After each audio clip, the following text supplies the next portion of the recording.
Hello and welcome to another modelling video. This is Alan from the Man at YouTube with another model video. Today we'll be doing a tutorial about kit bashing, mostly attaching shields or backpacks to a kit.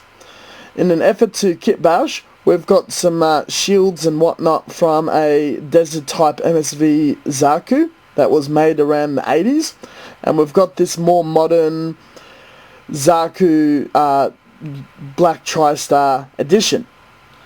The backpack only had 2 pins, male, and the back of the Zaku had 3 pins, male.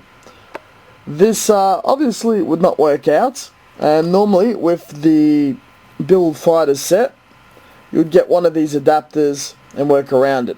You would have to buy one of those sets for about $10 just to get that component, and still work sufficiently with the backpack. Now first we're going to look at a modification a friend of mine did. He applied the actual Zaku shoulder on the real one, and he had a hole that could just sit there and have limited amount of movement. What I've done is I have made a cutout in the hole which is called a Csync, because it's shaped like the letter C, and that way it could be attached on and off without just sandwiching it and gluing it into place permanently.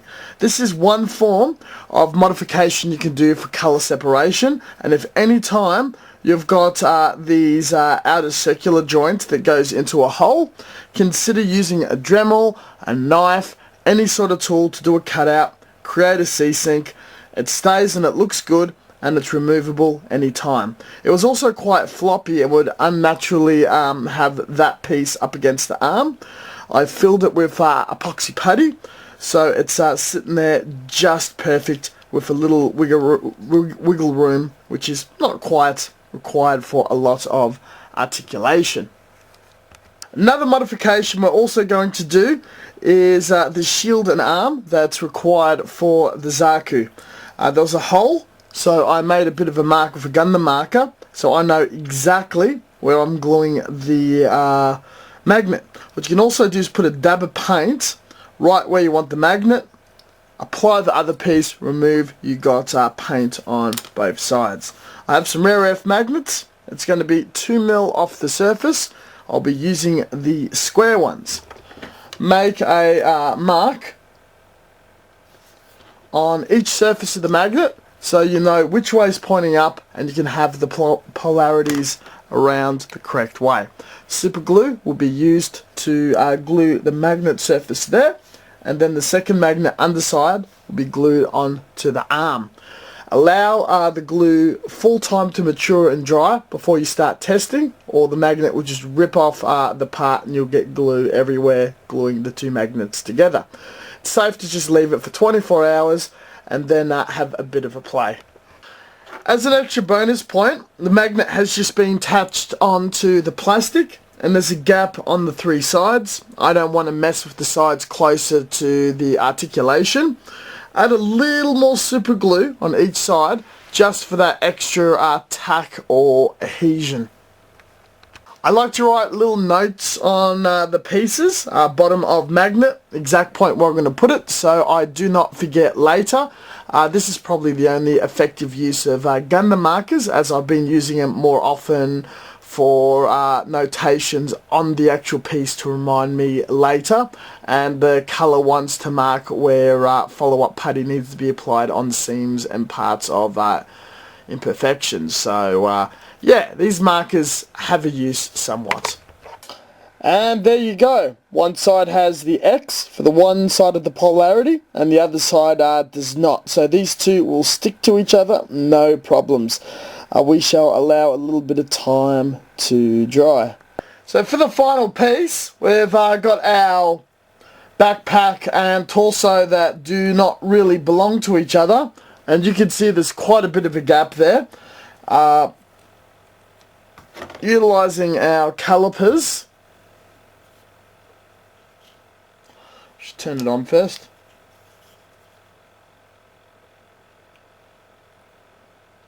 We're looking at about a 2mm gap.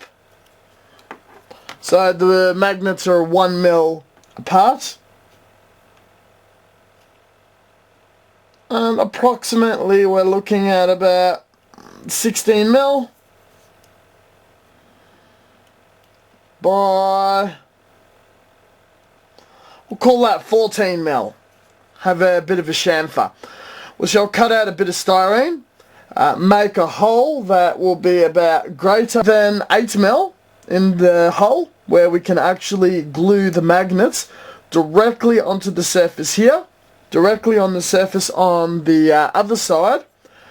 We shall glue our styrene on one of the two surfaces. I'm thinking the backpack, and that should connect together. It will be extremely flush. It will be the colour of the backpack, and it shall fill that void inside of there. So we will have these two parts attached. People will look at it and know the backpack does not belong to the torso, and the modification is going to be that much more impressive, opposed to using a Build Fighters backpack, the adapter, or just waiting until you find two parts of a model kit that are completely compatible and mix and match. The bottom part of the magnet is glued to the actual back, so we'll allow that to dry. Gonna measure our styrene. It's about 1 mil, so it's absolutely ideal for our magnet shroud. So we're going to be using an ultrasonic cutter and just more or less cutting the piece out. Like so. The two pieces are cut out. We're going to use a Dremel to make holes in them. So we've made it. So there you go, the example of the use of the Gundam marker with the second magnets on, and the hole in our backpack. We'll rim the edges with a tad of super glue, tad of putty. When that all dries up, it can be painted. So a few hours have passed and everything is sufficiently dried. So we've got the arms and it attaches perfectly. You can't really move this one around, it's a square one, so it's well endowed, stuck in there. It does articulate quite well, doesn't fall off, and it works quite well. This one, the backpack, it's also a non-articulated one due to the sides of the board there, and it just sticks on quite well, doesn't fall off, and you take it on and off quite frequently, so it's quite an impressive kit bash look when you're setting it up for a model show or a Gunpla Builders World Cup, anything like that. You got everything in a billion pieces and you're literally just doing stuff like that and sticking onto pegs. It yeah, looks really interesting.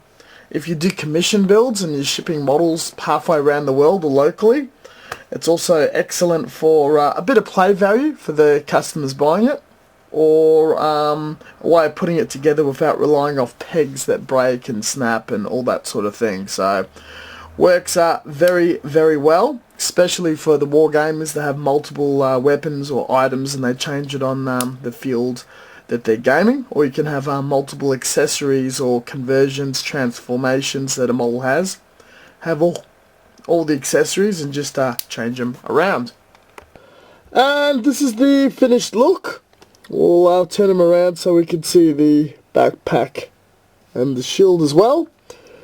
It's all together. This is a full kit bash using multiple kits, different head, different backpack, black TriStar Zaku body, and extra components glued, puttied and whatnot. The magnets were useful for the shield and the backpack, but if other parts were to fall off or just were not compatible, the head didn't fit in the ball joint or the chest wouldn't fit at all, you can hollow those out, put magnets. All of those would be highly possible. You can rework the polycaps. It's a little harder with putty and plastic and whatnot. you could insert them. It depends on what sort of movement, articulation, look, feel, height and whatnot. You adjust to what is at your disposal, as well as what's within your skill level and what you need to buy. Magnets are also very easy to access off online, and that can be bought easier than packs of polycaps or multiple kits with spare pegs and polycaps. Regardless, this is the look of my Zaku and the use of kit bashing and magnets. Thank you very much for watching. As always, until next time, stay tuned for further content. Have a look at Facebook and our regular posts and finished models. Description section has all sorts of references. We post multiple times a week. Catch you guys next time.